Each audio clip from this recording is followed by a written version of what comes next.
इसमें लालू जी की कोई आपत्ति नहीं थी। अगर उनकी होती तो आप बताइए 2000 में राबड़ी जी उसको बढ़ाकर 18% क्यों करती। तो यहाँ तो पहली बात अरविंद जी ने बहुत ही झूठ बोला। और दूसरा, लेकिन तेजस्वी करते तो 14 और 17 की पॉलिटिक्स है ना भाई। 14% यादव है बिहार में और 17% आपके मुसलमान है। अभी तक तो ये 14 और 17 का ही कॉम्बिनेशन था ना कंचना। गरिमा जी हेलो दोस्तों, आज के वीडियो में हम आपके लिए एक धमाकेदार डिबेट लेकर आए हैं जो कि आपको बहुत मजा आएगा। तो दोस्तों हो जाइए तैयार, क्योंकि इस डिबेट में आपको मिलेंगे तीखे तकरार। तो बिना देरी किए चलिए शुरू करते हैं आज का ये जबरदस्त डिबेट। ये बहुत आसान है यह कह देना कि यह नेता इस जाति का ही लीडर है। कोई दलित लीडर है तो सिर्फ दलित का ही लीडर है। अगर यादव लीडर है, मैं आंकड़ों से बता दूंगी, आंकड़ों से आप बता दीजिए। आंकड़ों से बता देती हूँ। आरजेडी ने 2020 में 144 में से 58 यादव उतारे और 17 मुस्लिम उतारे। 40% यादव उतारे और 12% मुस्लिम उतारे। 40 और 12 हो गए मिलकर कितने? 52%। आधे से ज्यादा तो यादव और मुसलमान है आपकी कैटेगरी में। अब नहीं, मैं गरिमा जी आपसे भी एक सवाल पूछ रही हूँ कि जब लालू जी की सरकार बनी जिसमें 80% लोग जो थे वो ओबीसी, एससी, एसटी और माइनॉरिटी से थे, जिसमें 60% तो जो थे वो युवा थे। हमारी 3 टर्म सरकार बनी, आपको लगता है सिर्फ यादव और मुसलमान के वोटर से बन गया? तेजस्वी जी माई के साथ बाप की भी बात करते हैं, ऐसा नहीं है। नहीं, वो तो 1 करोड़ 67 लाख वोटर्स ने एनडीए की सरकार बना दी। वोटर है 13 करोड़। देखिए मेरे ख्याल से 2024 के इलेक्शन में हमारे ही 2019 में हमें जो वोट मिला था, 2024 के लोकसभा में 15% हमारे 19 के मुकाबले हमारे वोट बढ़े हुए थे। ऐसा नहीं है कि नीतीश जी का भी टाइम था, उनका भी टाइम अब जा रहा है। सबका किसी का वोट, मैंने पहले भी आपके शो में बोला था, बपौती नहीं होता है। जहां तक राहुल गांधी जी की बात है, कांग्रेस की बात है, आरजेडी से आप कह रहे हो कि वोटर लेने की बात है, मैं इसको पूरी तरह से गलत मानती हूँ। मैं ये कह रही हूँ भाई, कांग्रेस मजबूत हो गई तो वो बड़े भाई का ओहदा चला जाएगा ना तेजस्वी यादव का। मैं आपसे एक बात बस पूछना चाह रही हूँ। देखिए 2020 का इलेक्शन हुआ, कांग्रेस को मिला 70 सीट, जीती 19 सीट। आपके इस शो में और जो आपके अदर शो होते हैं वहां पे 5 political pundit in terms of caste नहीं बोल रही, बैठाए जाते हैं और ये कहा गया कि भाई सरकार नहीं बनी क्योंकि कांग्रेस ने 19 सीट जीते, कांग्रेस का स्ट्राइक रेट कम रहा। तो आप क्यों कांग्रेस के पीछे पड़ गए? यार उनको मजबूत होने दीजिए, वो मजबूत नहीं होंगे। कहा ना ये पॉलिटिकल एनालिस्ट को भी छोड़ दें तो तेजस्वी यादव का ऑन रिकॉर्ड बयान है कि कांग्रेस अगर बेहतर प्रदर्शन करती हम सत्ता में होते। तो वही कह रहे हैं ना कि 70 में से अगर 19 सीटें जीती है ना, तो आपको नहीं लगता कांग्रेस को और मजबूत होने की जरूरत है? और भाई मजबूत हो रही है, ज्यादा सीटें भी तो देनी पड़ेंगी कंचना। जो जीत सकेंगे वो, जो मांगेंगे वो, जिनके कैंडिडेट जितना होंगे उनके पास उतना मिलेगा, सबको मिलेगा। कैंडिडेट टिकट कोई बिग इशू है ही नहीं। बिग इशू तो ये हो सकता है क्या?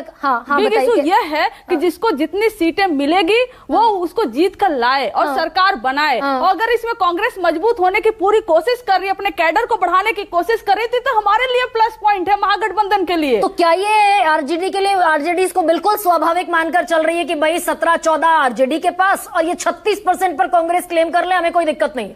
देखिए ऐसा नहीं है। हमारा जो है कि जो बीजेपी को लोग वोट कर रहे थे भ्रम में आके, जो नीतीश जी को इतने सालों से वोट करते हुए आए हैं, नीतीश जी ने क्या दिया? आज बिहार में जो भी हो रहा है, जो अभी आपने भी देखा कितने आरोप लग रहे हैं भ्रष्टाचार के, लेकिन नीतीश कुमार जी का क्या कहीं अता पता है? नहीं है। तो वो भ्रम जो था ना जनता का, और बिहार की जनता एक तो बहुत पेशेंस होता है उनमें, वो मौका देती है जिनको एकदम दिल है ना, एकदम खोल के ओपन एकदम मौका देती है कि ठीक है इस टर्म में नहीं किया, अगले टर्म में कर लेना, उसमें नहीं किया अगले। लेकिन 20 साल बहुत होता है ना।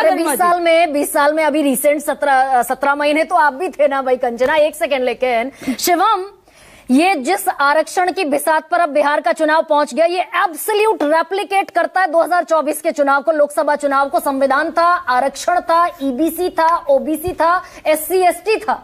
ये भारी पड़ने वाला है क्या अगर ये प्लॉटिंग सुकेश ने कहा केयरफुली, सर क्या कह रहे थे आप? केयरफुली क्राफ्टेड विपक्ष का ये जो एक इक्वेशन है, भारी पड़ेगा क्या बीजेपी को? इतना केयरफुली क्राफ्टेड था, बावजूद उसके हमने सरकार बना ली। वो ऐसे ही केयरफुली क्राफ्ट करते रहे, हम ऐसे ही सरकार बनाते रहेंगे। मैं मानता हूं कि 2014 में बनाई, 19 में बनाई, 24 में भी हम नहीं बनाई।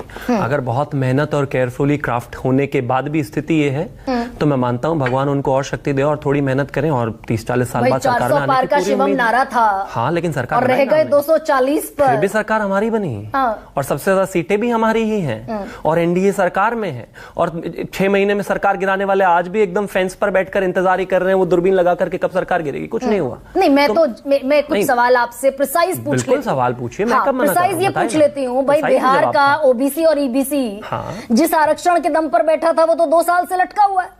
मैं तो आरक्षण के जननायक बोले जाते हैं ना नीतीश कुमार, तो लटका हुआ है बीजेपी की वजह से। एक ही चीज कहना चाहता हूँ, किसने क्या दिया वो भी सामने है और कौन क्या देगा ये तो सारा हवाई विषय एक तरीके से रह गया।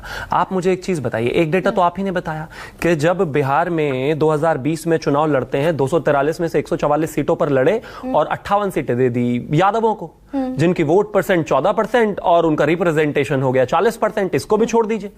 पूरे 15 साल के समय में जब इन्होंने सरकार चलाई 250 मंत्रियों में से 18% ईबीसी को बनाया। और उसके अलावा अगर हम खास तौर पर यादवों को बात करें तो उनको बनाया अप्रोक्सीमेटली 49%। 35% टीबीसी का रिप्रेजेंटेशन दिया 8%।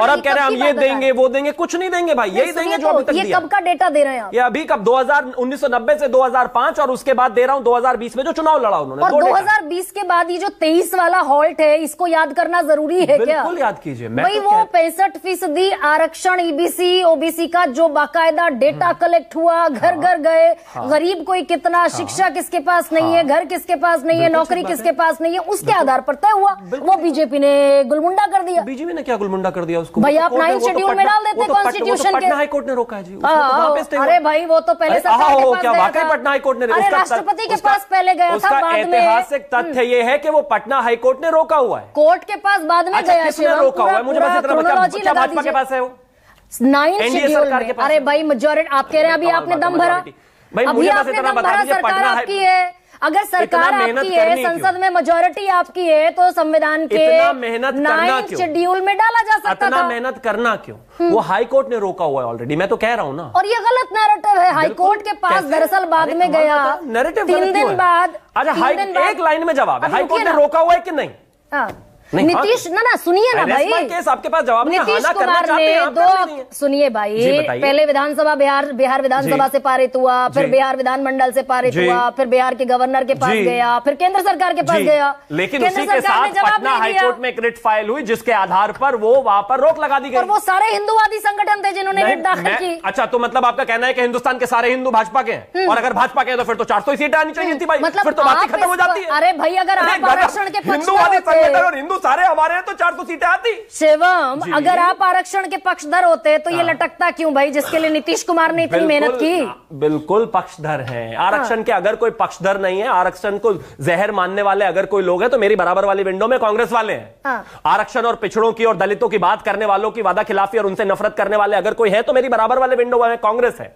अगर पिछड़ों के खिलाफ बोलने वाले घंटों मंडल कमीशन के खिलाफ आप अगर 10 सेकंड में मुझे बोलने देना चाहती है तो आप 20 ले लीजिए, मुझे 10 दे दीजिए। कहते हैं ना उत्तर प्रदेश में, बताइए। आपकी मंत्री अनुप्रिया पटेल कहती है नॉट फाउंड सुटेबल अनुसूचित जाति को। कहता हूं। अच्छा, बिहार से अभी अनुप्रिया पटेल कहीं तो 10 सेकंड। अच्छा, एक काम कर लीजिए, इकट्ठे कर लीजिए 10-5 और सवाल अगर है सारे राज्यों में। मैं आरक्षण विरोध पर आपको ये दलील दे रही हूं। विरोध पर ही बता रहा हूं।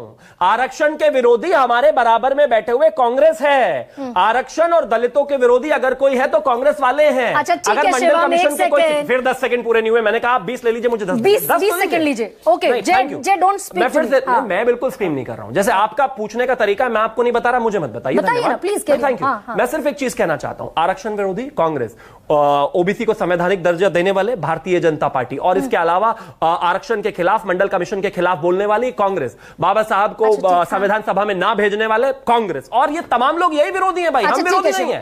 मैं तो कहना चाहता हूं कि भाजपा सरकार, एनडीए सरकार जो काम कर रही है बिहार में अविस्मरणीय नहीं है। जी पूछिए सवाल। सुकेश, इसको बहुत लॉजिकली इसको कंक्लूड कर दीजिए कि आरक्षण के नाम पर भाई नॉट फाउंड सुटेबल का खेला उत्तर प्रदेश में होता है। 65% आरक्षण बिहार का लटक जाता है बीजेपी के साथ होने के बावजूद। जातिगत जनगणना कब नौमन तेल होगा, कब राधा नाचेगी? आरक्षण का बेनिफिशियरी कौन होगा? और आरक्षण के चलते ग्राउंड लूज कौन करेगा? वो छोटा सा 30 सेकंड मुझे जय बता। देखिए, एक शब्द है पॉलिटिकल कन्वीनियंस। ये सब पॉलिटिकल कन्वीनियंस के आधार पे होता है। आपने कहा जिस समय कर्पूरी ठाकुर ने ये आरक्षण की व्यवस्था की थी तो जनसंघ का एक बड़ा धड़ा जो है उसने उसका विरोध किया था। उस समय की राजनीति दूसरी थी। जब नीतीश कुमार ने आरक्षण दिया तो उस समय नीतीश कुमार आरजेडी के साथ थे, बीजेपी के साथ वो लॉगर हेड्स पे थे, तो वो अपनी पॉलिटिकल कन्वीनियंस देख रहे थे। आज बीजेपी अपनी कन्वीनियंस देख रही है, वो अपने कन्वीनियंस के हिसाब से ये करेगी। जब आरक्षण हुआ यहाँ पर आज थोड़ा सा यहाँ पर मैं जनरली सीरियस नोट पर कंक्लूड करती हूँ। आज मैं ये महसूस कर रही हूँ कि वो कंक्लूड हम नहीं कर पाए, लेकिन आरक्षण, संविधान, EBC, OBC will be the decisive factor